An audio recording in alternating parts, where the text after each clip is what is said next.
Hey, what's up guys? This is Foriam again, back with another video. It's no Abathux Luck Life episode 17 yet, sorry about that, but it should be done by this weekend, so you can expect it on Sunday or maybe Monday, if I need a little bit more time on this one. But today we're gonna talk Ming. This character is really awesome to play, a little bit hard to master, but in my opinion she is okay. I've seen a lot of people talking about her in the chat in the past 2 weeks, especially in the PTR, and it was really cool to see all those different builds. But I got quite disappointed when she got released on the official servers because the only thing I'm seeing right now is that stupid retarded teleport build. I mean, like, guys, come on, be honest to yourselves. This build is boring to play. You don't really have a lot of damage. You're not a big threat to the enemy team. There is no real siege damage and you can't solo mercenary camps, which is, in my opinion, not really a good build. So what we're gonna focus on today is a really legit build which will allow you to easily solo mercenary camps, deal tons and tons of siege damage just like Zagara and Nazebo, and you will also be able to 1v1 heroes without a problem, as well as taking down the enemy team in 4 seconds. I mean, like, this build deals shit tons of damage. I haven't seen a Ming yet that out damages me, so let's get right into it. I'd like to start off by saying that this build is a little bit harder to play compared to the other builds, simply because you're gonna have to go a little bit closer to your targets and you won't have that teleport shield, but that's gonna be cool because the damage is gonna be so rewarding.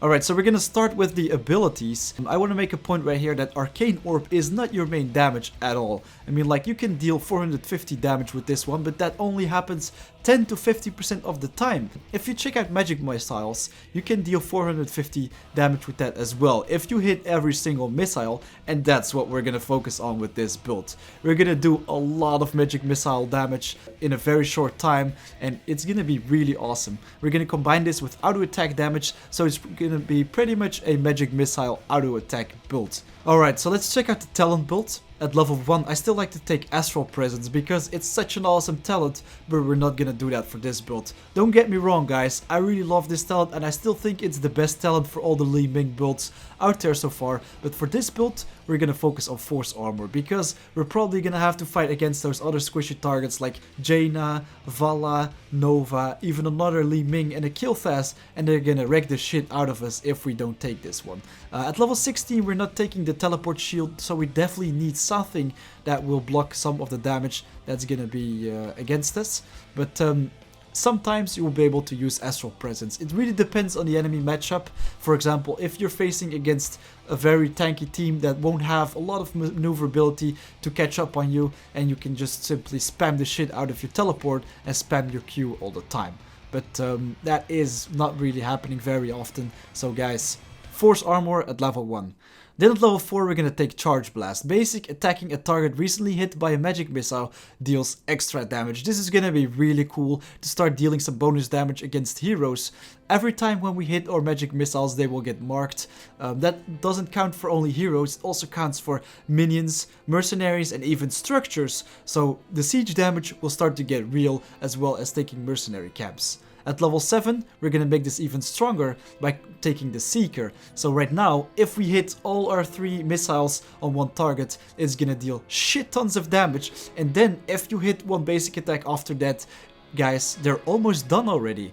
They're almost dead. It's insane. You will be able to take down towers in no time. For example, after 3 to 4 magic missile hits, they will be gone. And this also counts for mercenary camps. It will be quite easy to start soloing that at this level, but I still suggest you wait a little bit more for after level 10, because at level 10, guys, we're gonna take the Wave of Force. I've seen a lot of people play with this integrate, and I agree. I've thought the same way when I was playing during the PTR. I thought, like, why the hell would you go for Wave of Force? It looks like a weak talent, but it can actually save your life and secure kills on enemies. If you upgrade this on level 20, you will even be able to take down enemies from a very long range. Almost feels like a precision strike, so that's really awesome as well. Then at level 13, we're gonna take Cannoneer. And this, guys, is where this build starts to get really fun. Right now, it's not just magic missiles, but it's also focusing on big auto attack damage. Whenever you use an ability, increase your next basic attack by 75%, stacking up to 3 times. Guys, do the math, that's up to 225% basic attack damage. If you combine that with our Charge Blast right here, we'll be able to deal bonus damage and do 225% basic attack damage on top of that. Seriously, nobody will be able to hit as hard as you. Then at level 16, we're gonna take Fireflies, and this, guys, is where our build starts to get really brutal, drastically increasing the magic missile speed as well as reducing the cooldown by 1 second. So right now we're gonna have magic missiles that travel in light speeds and will only have a 2-second cooldown, which is gonna be insane. We're gonna start hitting like a truck and people won't be able to escape from it.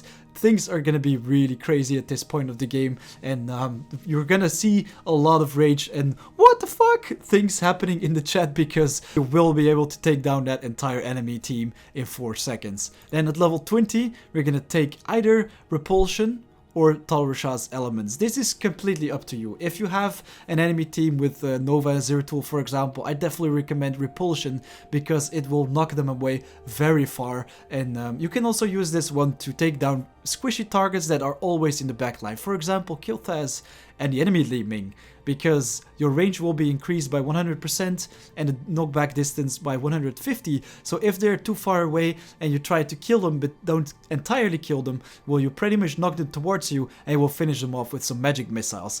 But of course, everybody loves damage, everybody loves the numbers, so that's where Tal Rasha elements comes in. Cycling abilities grants ability power, so every time when you use another ability, you'll be able to deal 20% bonus damage. So that's really awesome as well, but I still recommend going for Repulsion. Alright guys, that's pretty much it for this video. Thanks a lot for watching. Don't forget to hit that like button and leave something in the comments below about what you think about this build and how it worked out for you. I would really love to know about that, and I'll see you guys in the next video, which is probably gonna be my Abathux Select Life episode 17. So guys, until next time.